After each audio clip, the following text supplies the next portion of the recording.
so worthy.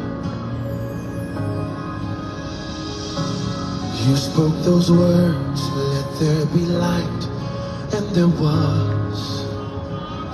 And in that same breath, the stars fell in line. With one voice, creation cries, you do all things well. Oh God, you do all things well. So be praised, be praised. Good afternoon, good afternoon. Send up the thumbs, send up the hearts. Forever and always. Come on, lift those hands, open up your mouths wherever you are. Father, you get the glory. You get the glory. Oh. Good afternoon, good afternoon. Send up the thumbs, send up the hearts. Lost in the dark, up under the dirt, I was very left to die.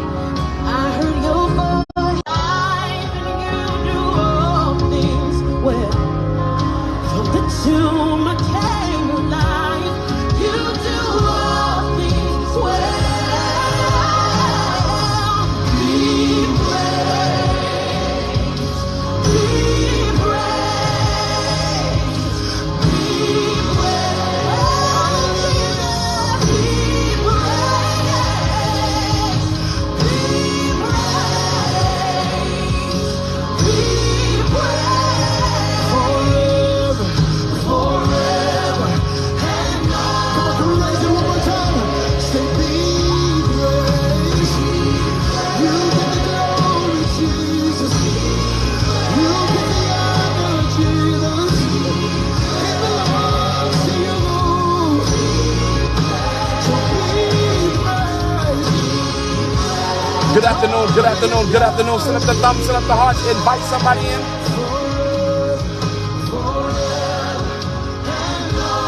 Lift those hands in the room. Send up the thumbs, send up the hearts. You're a good, good father. You're a good, good father. Good, good father. Oh, When I think of yeah. all the battles you brought me over, Hallelujah. Oh. Come on, send them up. Invite somebody in. I think of all you've done and all the battles you brought me over. Hallelujah. Anybody got that testimony? Yeah. How he never let me fall. How he never let me fall. And unto him we take all. Hallelujah. He's the God that keeps me from falling. Yeah. And let there never be. There'll never be a day. Hallelujah. You deserve the glory. Come on, set them up, set them up. Less than 2 minutes, less than 2 minutes.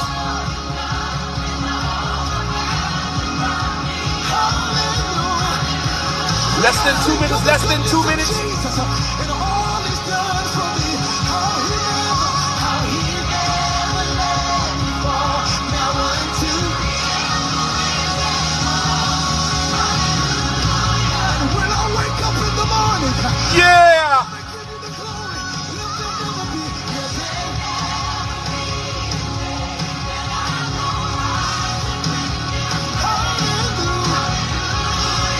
Hallelujah.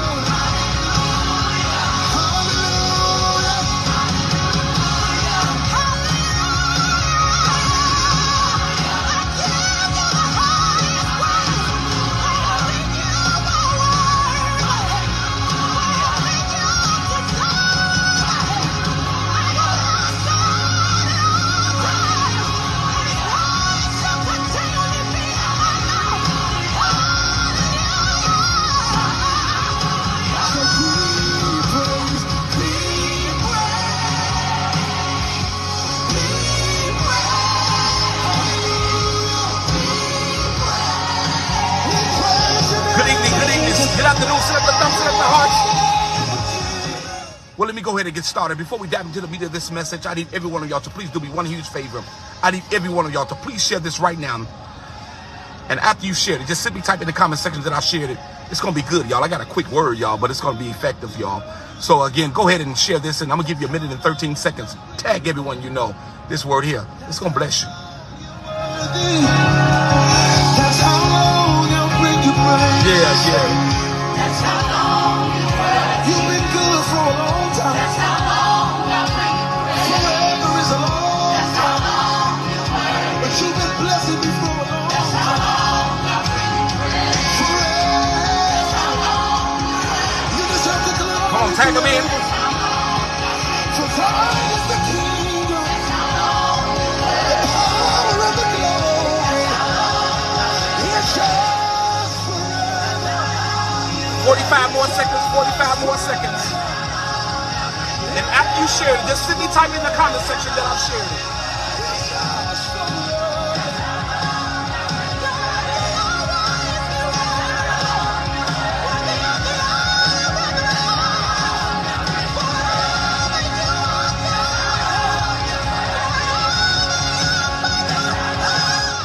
Well, let me go ahead and get started. Again, I'm appreciative that you all are here. I don't take it for granted when people take out time in their busy schedule just to hear what Pastor T has to say. And for that, I say thank you. And for that, I'm appreciative of you all. As you all can see, I got my successor rolling with me today. He's in the back. I've told him this is not an Uber. So when we're done with this live, I need for him to jump into the passenger seat. Or, matter of fact, I don't need him to be the driver. Yeah, that's so. I got a special guest today. Pastor Taylor, can you wave at the people? Pastor Taylor, can you wave at the people? You want to say hello to the people? Hello. What you want to say to the people? I ain't got nothing to say. God bless y'all. God bless y'all. Okay.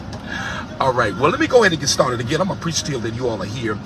There are some things that I wanted to discuss, some things that God has really been dropping in my spirit. And one of the things that God's been really showing me, been really talking to me about is confrontation. Oftentimes, when we're faced with difficult situations, we tend to withdraw from them instead of confronting them face to face. Let me say this. Confrontation is a difficult situation, but they're not a bad thing. I often say this, without no confrontation, there can be no resolution. I need someone to please put that in the comment section. Without no confrontation, there can be no resolution. Certain situations will not work itself out without your cooperation. Even Jesus had a confrontational anointing. Most people, I need y'all to hear this, y'all. Most people that don't have family or friends of their own, or people that support them, they tend to try to isolate you from yours so that you're their only option. Let me say that again. Most people that don't have family or friends that are supportive of them, that, come on, y'all, I'm going somewhere today. And the crazy thing about them pointing out the flaws of those that love you, this is the crazy thing. You already know those flaws, but because of the love that you have for those people, they want you to see them in a different light. More like painting the people that love you, the ones that support you. They want to paint the people that love you and support you as an enemy. Now watch this now. They know you love them, and they know the love is reciprocated. But their main mission is to destroy that bond or that relationship. And that's because they've always been in a toxic environment, come from a toxic family, never had people to support them on anything that they've done in life. Their family have always battled with rejection along with them. They battle with the spirit of loneliness, battle with the spirit of rebellion. Now they want you to be in the same boat as them, which is called miserable. What did the old saying say? Misery loves company. People that are always pointing out the flaws of others, they want you to think that they're the best thing in your life, and perhaps the only thing in your life who has your back. So what do? Their mission is to move you away from those that are closest to you. They want to make you believe that they're the only person who cares about you, your agenda, and even your future. Come on, y'all. Let's walk this dog real good. Those kind of people, let's expose those demonic spirits. Those kind of people are normally jealous of people that love them. Jealous of the relationship you have with those that they have a problem with. So look at this now. Because they're not loved the way that you love, and because they're not loved the way that you love, they want to point out flaws of those that love you. Now, again, let me just say this. Now, the people that love you already know your flaws.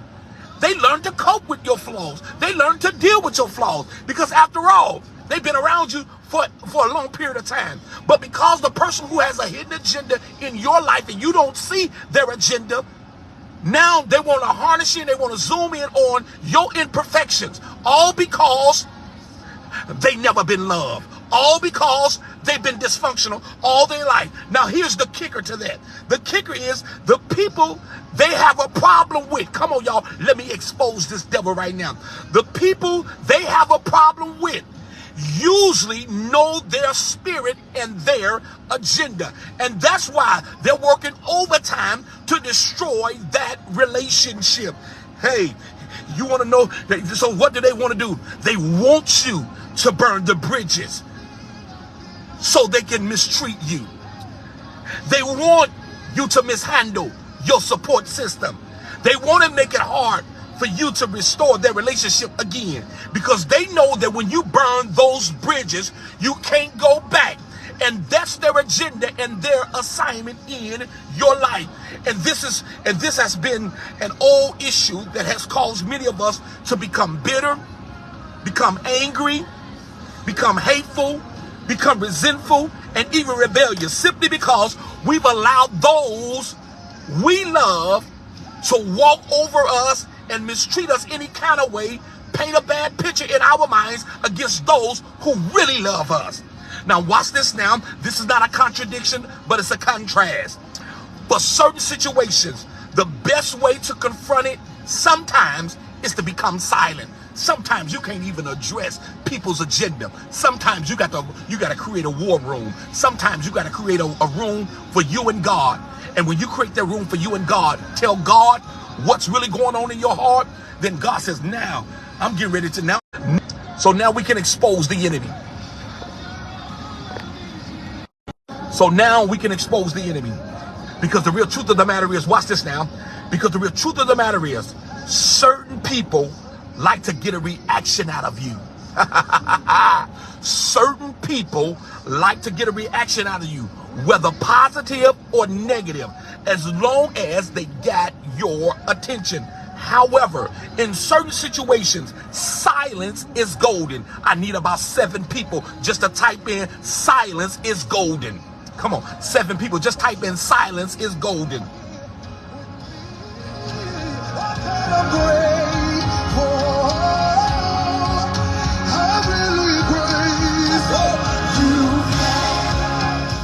So watch this now. If you're going to get your life back, if you're going to get your peace back, if you're going to get your joy back, this is something you must deal with. What you don't confront, I need y'all to hear this, Pastor Brino. What you don't confront will eventually control you. Let me say that again. What you don't confront will eventually control you. So in other words, sometimes we let people get away with murder. Sometimes we allow people to mishandle us, and sometimes we take the low road. Sometimes we take the we just all right, ain't gonna happen again. But those happening again happens again and again and again. And sometimes you got to call people out. What did my God Jesus do when Peter was acting a fool? Jesus said, Peter, get thee behind me. He told Peter, I see you. He said, Peter, the enemy's desires to sift you as wheat. He says, but fool, but I prayed for you. And because I prayed for you, that your faith fail you not. So in other words, Jesus said sometimes you have to have a confrontational anointing. You got to sometimes expose the enemy and let the enemy know, I see you. I see your agenda in my life. You coming as a nice person. You coming as trying to make me aware of people that love me. But in actuality, what you're really trying to do, you're trying to cause a major separation from those who are my support system, those who have always been that have always had my back. So your agenda is to remove me away from them. And once you remove me away from them, now you can mishandle me. Now you can mistreat me. Now you can dog me out. And now I can't even go back to the very ones that had my back in the first place. Because after all, they've been knowing me all my life. I haven't changed. So look at this now. So while in prayer, I heard God say, Terrence, this is the season in which I'm going to not heal only the bodies, but I'm going to heal families. Those of you, you ain't talking for your neighbor, talk for your friend. Just type in, God, heal my family. Come on, type this for your family. Type this for your neighbor. Say, God, heal my family. Come on. Just type in, God, heal my family. Come on, I'm going to give you 13 seconds.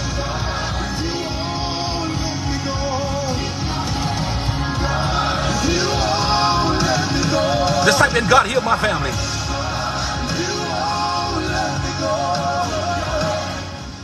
How many of us know that if a house cannot be healed, the people living in it can't be healed? Let me say that again. A house that cannot be healed, which means that the people that are living in it cannot be healed. And one of the things that's preventing our healing from taking place, and that is a lack of confrontation. If you don't confront and become transparent, you can't get properly diagnosed. And the crazy thing about that is, it's hard to admit that you have an issue, or if you're dysfunctional, if that which is abnormal has now become your normal. Let me say that again. It's hard to get healed from your dysfunction because now you have normalized your abnormalcy. You have normalized the very thing that God said is dysfunctional. But the only solution to your problem is you must be honest. I need about 7 people just to type in, I must be honest. Come on, 7 people, hurry up, just type in, I must be honest. So as you're typing, I got to continue. I got a few more grounds I need to cover. But many of God's people have missed it. You missed your deliverance. You missed your happiness. You missed your joy. You missed your peace because you couldn't be honest, not only with those individuals, but you couldn't even be honest with your situation. And this is what I am seeing, not only in the churches, but I'm seeing this in the world as a whole. Oftentimes, when we've been operating like we have been for so long, we think that it's us. If you have any dealings with a rude person, let me show you this. If you have any dealings with a rude person, most of the time, when you confront them about their rudeness, they will swear you up and down that they're not rude. Liars don't know that they're liars. Drunkards don't know that they're drunken. And watch this now. As much as you confront them about their situation, and because they've adopted this trait, they now believe that that's who they are. And this is what God has been showing me, and that is our dysfunction can take us to a place that is preventing doors from opening up for us. My God, can I please say that again?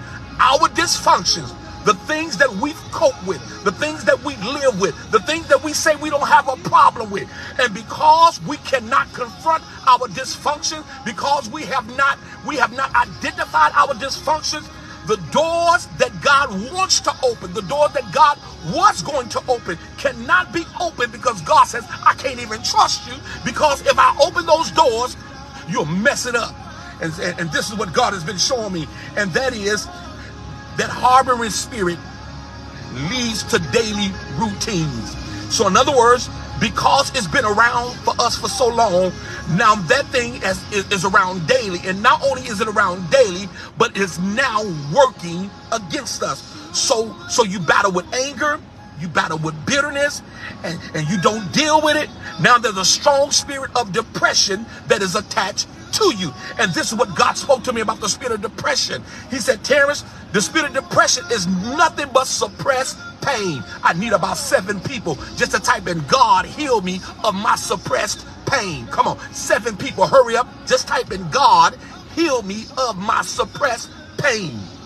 All right, all right. And when you don't deal with anger, bitterness, strife, unforgiveness, it now turns into depression. And depression will now cause unwarranted sicknesses in our bodies. And this is why it is vitally important for us to deal with those things that are ailing us. Not only deal with it, but go through the process of your deliverance. I need about 7 people just type in, I will not avoid the process. Come on, 7 people. Just type in, I will not avoid my process. Come on. Come on, I got about 5 more minutes, y'all. I'm just having lunchtime conversation. That's all I'm having. Just a little lunchtime conversation.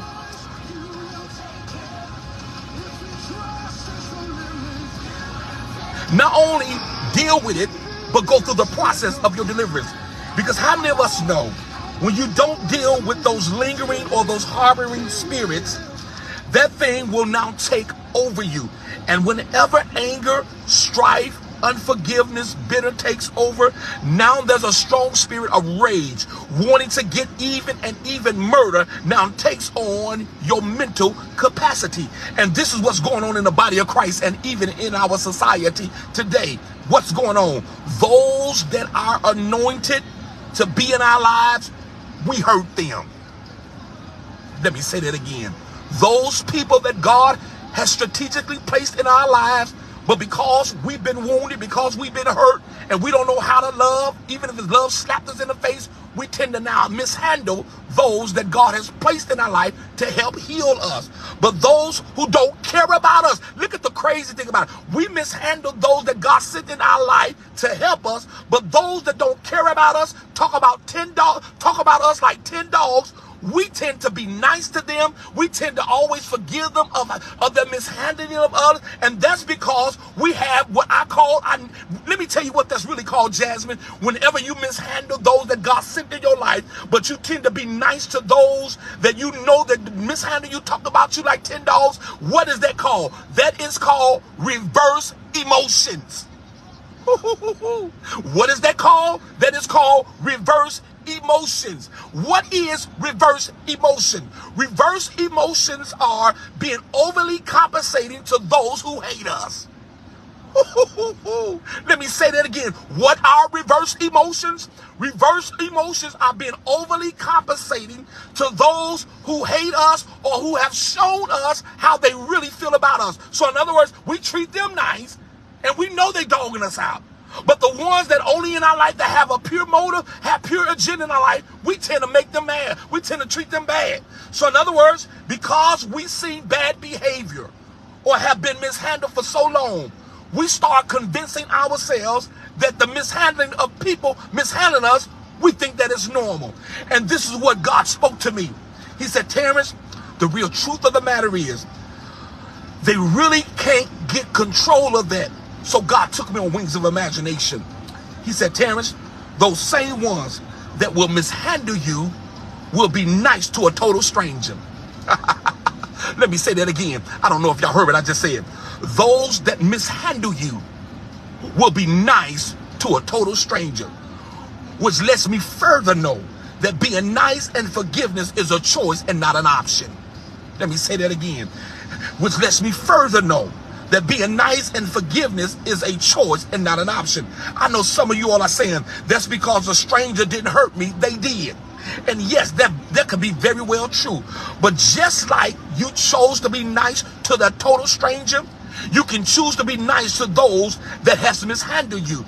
Forgiveness is a mindset. I need about 7 people just to type in forgiveness is a mindset. Come on, just type that in. Forgiveness is a mindset. Taylor, just say forgiveness is a mindset. Forgiveness is a mindset. Come on, I need you to just talk real loud. Forgiveness is a mindset. It's a mindset. How is it a mindset, Taylor? Talk to me. Come on, I know I'm putting you on the spot. How is forgiveness a mindset? Come on, talk to them. This is my successor, just in case you guys don't know. Forgiveness is the mindset. Tell them how forgiveness is a mindset. Talk. It's something that you need to have in your mind internally to help you forgive someone mentally. And what else? So that's what makes it a mindset, is because it's all a part of the mental. It's all a part of the mental. So in other words, you have to train your mind to release bitterness, strife, hatred, I just need about 7 people just to type in, I need deliverance. Come on. 7 people, just type in, I need deliverance. Come on. Come on. You, as a matter of fact, type for your neighbor. Just type in, I need deliverance. Come on. Come on. Come on. Just type in, I need forgiveness. I need deliverance. I'm sorry. Come on. Just type in, I need deliverance. Come on.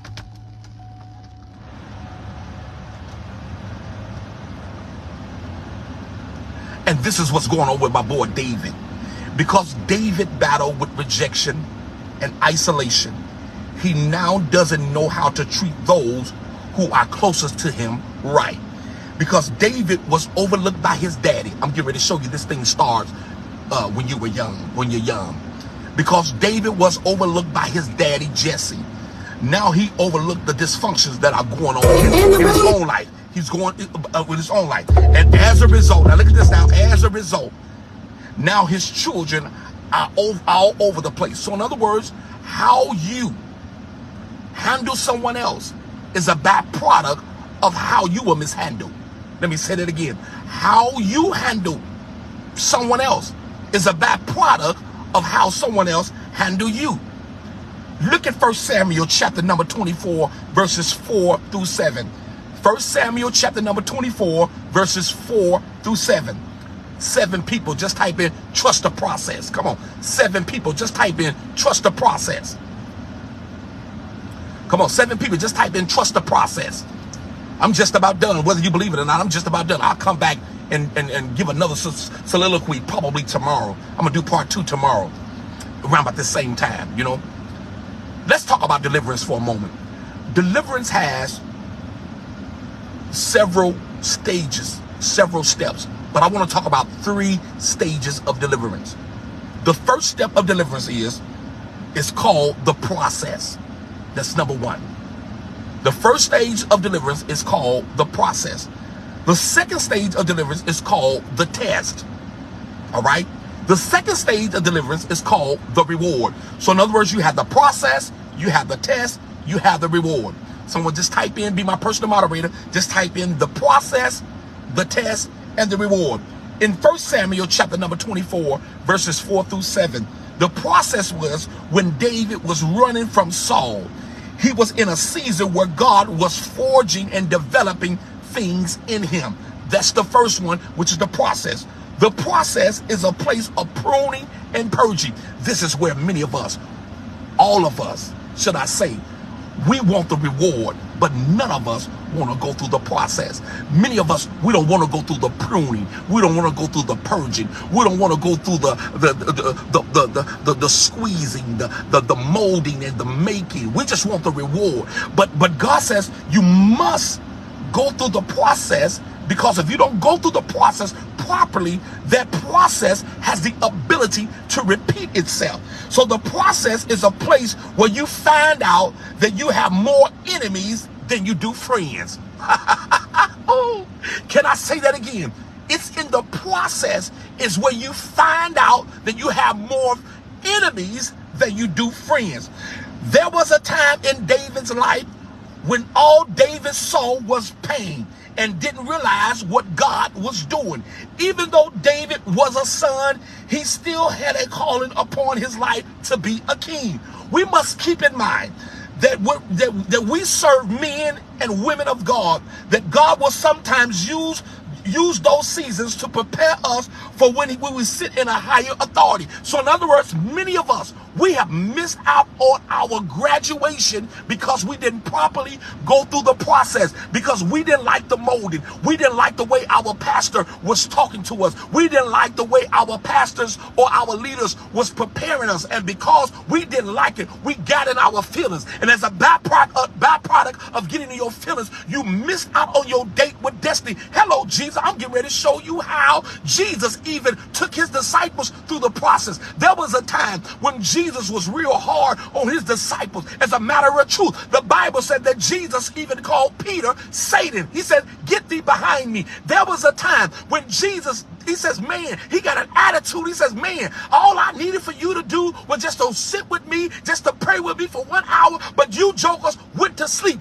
There was a time when there was a little boy who had a demonic spirit, and Jesus asked them, can y'all couldn't cast this spirit out? In essence, what does that mean? That means that Jesus wasn't always massaging their ego. That means that Jesus wasn't always giving them words of affirmation, words of confirmation, words that feel good. Sometimes Jesus had to pop them, but because the disciples knew who Jesus was, as a matter of fact, Jesus said, who do you say that I am? And some of them began to tell him who he was. So in other words, how can you sit up under someone that you don't know? So in other words, if you truly know them, you understand that, man, they may have said it the wrong way, they may have done it the wrong way, but at the end of the day, I know their agenda because I am a son, I am a daughter. I need about 7 people just to type in, I will not avoid the process. Come on, 7 people, hurry up, just type in, I will not avoid the process. Ooh, this is some good lunchtime teaching to me. Come on, just type in, I will not avoid the process. Come on, just type in, I will not avoid the process. Come on. So what God was showing David, he was showing David how to be a king by first teaching him how to be a son. Woo-hoo. Oh God, I don't know if y'all heard what I just said. What God was showing David in the midst of the process, he says, I know, David, that you are going to be the king over Israel. I know that. He says, but I first must show you how to be a submitted son. See, in other words, it's hard to be big when little got you. It's hard for many of us. We want to be the leader, but we can't even be a follower. Many of us, we want to be the head, but we don't know how to follow. Many of us, we want to be king, Sir Mix-a-Lot, but many of us, we can't take correction. We can't take a chastisement. But then when people are up under us, we want them to take what we can't take. So see, many of us, we want to be king, but we don't know how to be a son first. I need about 7 people. Just type in, God, teach me how to become a son. Come on, 7 people. Just type in, God, teach me how to become a son. I promise you, I'm getting ready to deal with this dysfunction. I'm just laying a foundation right around here. So look at this now. In deliverance, God will sometimes allow you to experience being an outcast because there's something in your leaders that he wants to show you. That's when you become a son. That's when you become a king. You know firsthand the do's and the don'ts, as I tell my natural children, because I want you to be greater than me. Learn from my mistakes. Learn the do's and the don'ts of my life, so that when you become older, you become a parent, you become a pastor, you become the CEO of your own company, you'll know the do's and the don'ts. In other words, you don't have to repeat the same patterns or the same mistakes that I've made. Learn from my mistakes. I'm the greatest teacher. Learn from that so you won't become that. So in verse 4 through 7, here you have David, who was anointed to be the king of Israel, was running from Saul. Now watch this now. As David is running from Saul, God was dealing with him internally. And this is what I heard God saying. Sometimes he will allow our enemies to attack us. I need y'all to hear this part. Y'all don't like this part, but this is where it's getting ready to make sense for about 8 of you all in your life. Sometimes God will allow your enemies to attack you. Not for us to not for us to pray for him or them, or for God to get them. But God sometimes is trying to get us in a detox room so he can show us us. In other words, what God is really saying, sometimes I'll allow people to betray you. Sometimes I'll allow people to mishandle you. Sometimes I'll allow you to overhear the gossip of others. Because God says, it's because I've allowed it. I have strategically allowed that thing to happen for you to run into the prayer room so I can show you you. So sometimes it's not always about God showing you your enemies. Sometimes God says, I want to show you you. Sometimes you are the problem. Sometimes I'm the problem. So sometimes God will allow things to happen to go wayward and chaotic, allow our children to start acting a fool, to allow our spouses to start acting a fool, to allow our boss to start acting a fool. And we think that, man, when I'm going in my prayer closet, I'm going to tell God to get them. In some cases, that could be the truth. But in most cases, God says, I've allowed the unraveling to start taking place because I know that that's the only way that I can get you in the detox room. I can get you in the deprogramming room. I can get you in the removal room. He said it's in those seasons, in those times is when I'm gonna show you you. In other ways, you wouldn't have came, but I've allowed the unraveling. I allowed spouses to go crazy. I allowed the children to go cuckoo for cuckoo puff. I allow your boss to seem like he's now your enemy for God to show you you. I need about 7 people. Don't type for yourself, but type for your neighbor. Just type in God, show me me. Come on. Just type in God, show me me. Come on. Just type in God, show me me. Come on, as you're typing, I got to continue, y'all. I got about 2 more minutes. So you have to remember, I want to talk about David. You have to remember the time and the place that David was in. He was in a place, David was in a place of letdowns. He was in a place of disappointment and betrayal from those he thought that he could count on. Have you ever been in a place where you thought that you can count on people, only to find out that the very ones that you thought that you can count on were the very ones who became your biggest adversary, who became your biggest enemy, who became your biggest againsters? I know that's not a word, I made it up. So sometimes God will allow people to become your adversary. He will allow people to become the people that are pricking against the vision. And how many of us have ever been in a season or are in that season that the very ones you thought that you could count on, only to find out they're your biggest problem? So in other words, God says, after that, the process, let's talk about the process. The first thing the process is supposed to do, and that is, let me tell you what the process is supposed to do. The process main mission in our lives is to draw us closer to God. I need y'all to hear what I just said. The process main mission in our life is to draw us closer to God. The process is not the place to process every step in our life.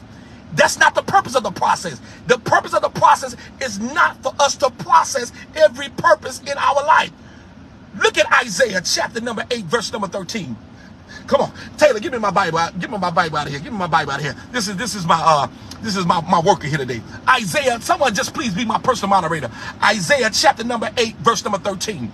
Come on, it's the Black Bible, son. Isaiah chapter number 8, verse number 13. Someone just type in Isaiah chapter number 8, verse number 13. I'm going to read that. Isaiah chapter number 8, verse number 13. Look at what it says. Isaiah 8:13. It says this: sanctify the Lord of hosts himself, and let him be your fear, and let him be your dread. God is sanctified by being trusted, and that's according to Numbers chapter number 20, verse number 12. Those who fear God, despite what's going on, God said the process is to bring back reverence to God. The process is for you to become more sensitive to God. So God is telling Isaiah that when you fear man more than you fear me, God said it's offensive. Let me say that again. God says, when you fear man more than you fear me, it's offensive. When you're willing to make sure that man is more compensated than God, God said, I have a problem with it. God said, I have an ought. In other words, it becomes idolatry. It becomes witchcraft when you place man over God. And God says, I got a problem when you won't spend more time with me than you spend more time with those that I made. So, see, some of us, we're more concerned with how our Pastor Terrence or Pastor Brenda see you. when God is watching our every step. And see, this is where the problem comes in, is when a son fears his leader, it hinders the spirit of genuineness to flow. In other words, God says, don't make nobody your God. I don't care how much you love and revere your pastor. He says, I'm God. I'm a jealous God. Don't spend more time at their feet than you spend at my feet. In other words, it hinders him from being able to truly please his leaders with God's heart. It causes him to be bound in his service to his man or his woman of God. When we talk about not fearing, come on now. When we talk about not fearing your leaders, we are not talking about a license to dishonor or be familiar with your leaders. No. We're not saying put your leaders on the same pedestal as you because they're your leaders. But what we are saying is don't put them on the same pedestal as God. No. Don't do that. What we're saying, this is what we're saying. Have a right biblical relationship and serve your leaders. Sons must be aware that their fear of God produces a right posture of service towards their leader. Ooh, man. This is too heavy for y'all. Can I say that again? I need somebody to please put this in the comment section. Sons must be aware that their fear of God or for God produces a right posture of service towards their leaders. In other words, when you fear God, when you love God, when your agenda with God is pure, it's going to be easy for you to serve your leaders with a pure posture. You'll never dishonor them. Why? Because first you understand honoring God first. And when you honor God first, it's going to be easy for you to honor your leaders. So look at this now. Number 2. The process causes a purging to take place. Come on. Number 2, the process causes a purging to take place. I need about 7 people just to type in God purge me. Come on. 7 people, just type in God purge me. Come on. The process causes a purging to take place. If someone can please just be my personal moderator and just type in Psalms 51. Come on, somebody just type in Psalms 51. See, when you got the right posture with God, it's going to be easy for you to honor your leaders. When you got the right posture with God, it's going to be easy for you to not disrespect or dishonor your leaders. But when your posture is not right with God, it's easy for you, if they say the wrong thing, it's going to be easy for you to dishonor them. Look at Psalms 51. Psalms 51. Psalms 51, verse number 7. Come on. I need about 7 people. Just type in God purge me. Just type in Psalms 57. So look at what David said. David said, purge me with hyssop. Hyssop was a cleansing soap back in the Bible days. And he said, I shall be clean. He said, wash me and I shall be whiter than snow. So what David said, he says, man, I want to make sure that I don't miss God. I want to make sure that I'm in a place where I don't become common with God or with my leaders. Even though David was a man after God's own heart, he still had areas in his life that needed to be changed and adjusted. Going back to 1 Samuel chapter number 24, verses 4 through 7, and I'm getting ready to synthetically close right here. Number 3, the process is about re-examining and realigning your motives in serving. That's number 3. Number 3, the process is about re-examining and realigning your motives in serving. As David was running from Saul, there was things that God was exposing to David about himself. So in other words, when you've been dysfunctional for a long time, sometimes we think that the dysfunctions are the people that we got a problem with. But in actuality, sometimes the dysfunction is within us. And when the dysfunctions are within us, it's easy for us to look at others' dysfunctions instead of us looking at our own dysfunction. So in other words, when someone cusses us out, we call them disrespectful. But it's easy for us to cuss somebody out and then we justify why we cursed them out. So you got a problem with someone cussing you out, But you don't have a problem with cussing somebody else out. In other words, whenever you're confronting, whenever you want to deal with dysfunction, this is Dysfunction Healing 101. Dysfunction is never about pointing others out or looking at others' flaws. Dysfunction is always about you first. I need about 7 people just to type in God, start with me. Come on, just type in God, start with me. Come on, 7 people, just type in God, start with me.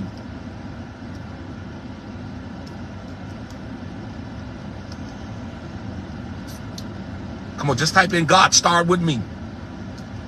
What today's date, Taylor? The 25th? Just type in God, start with me. See, when you're in a place called sensitivity to God, to the Spirit, you're not gonna even concern yourself with others. You're gonna say, God, show me me. That's what David did. When David was caught in adultery with Bathsheba, David says, hey, God, I let you down. God, it ain't about me getting caught. It ain't about anybody else. He said, I've acknowledged the error of my ways. I had this man killed because I wanted his wife. And David says, it was me. So David understood that was dysfunctional. I'm not getting ready to point the blame because David said, I'm not getting ready to point the blame because Bathsheba was built like a brick house and she was naked. I had to have her. No, David understood, man. I had some lust issues. I had some perverted issues going on within my heart. And not only that, I was out the realm of the Spirit. I was not in my rightful place. And this is what God is saying to about 7 of y'all. The only way the enemy can trample on us is when we're out of our place. That's why Paul said, give no place to the devil. You give him an inch, he becomes the ruler. That's why the enemy is wreaking havoc in your life, is because could it be that you're out of place? And I want to say to those of us that's been operating a place called dysfunction, get you a pillow, get you a bucket. Get you some tissue and tell God to heal me. I need about 7 people. Just type in God, heal me of my dysfunctions. Come on. 7 people. Just type in God, heal me of my dysfunction. Come on. 7 people. Just type in God, heal me of my dysfunction. Come on. Just type in God, heal me of my dysfunction.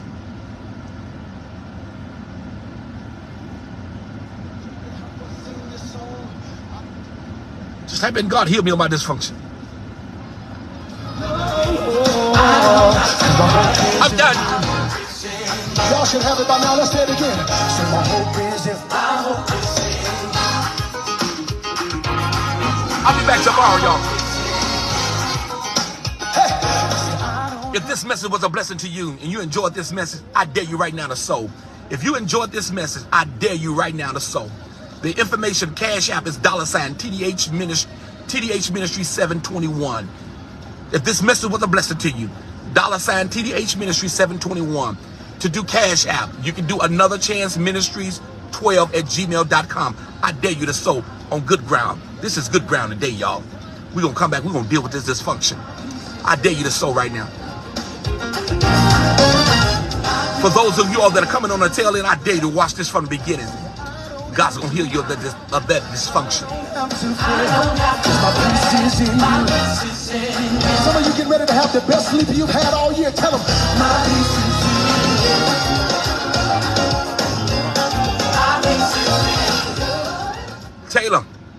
Taylor, you have anything you want to conclude with, man, from today's message? You want to talk to the people? This is my successor, y'all. Y'all gonna start seeing me and him on a lot of lives together. This is my right-hand man, y'all.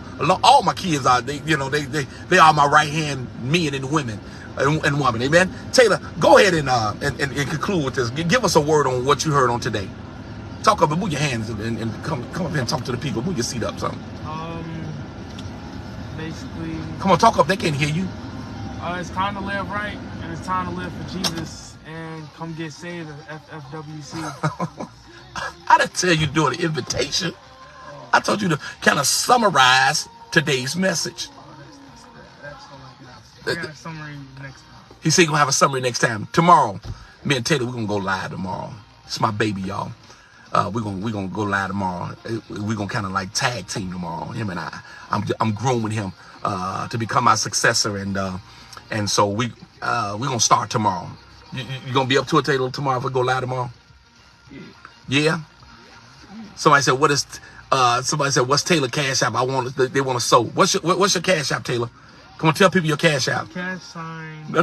We're not gonna sow into. Y'all want to sow? What's give your Cash App, Taylor? What's your Cash App? Come on, you got to look. You got to look into. Cash sign. BRENNIE. Taylor's Cash App is $BRENN. What else? IE. Amen. If you want to sow it to Taylor, go ahead and sow it to him. Him and I, we coming back tomorrow. We're going to deal with the spirit of dysfunction. And we're going to get healed from that. Amen. I pray this word bless you. I pray this lunchtime with Pastor T and Taylor bless you. Lunchtime with T and T. You see that, Taylor? We're going to start calling this lunchtime with T and T. That's good. I'm going to give you my notes so you can know where I'm going tomorrow, okay? Y'all be blessed. Open your mouth. Say that all my help is it's in you. I need y'all to sing it like you know what Tell the people about Taylor. That's my baby, y'all. I promise you got a word. Got a major word.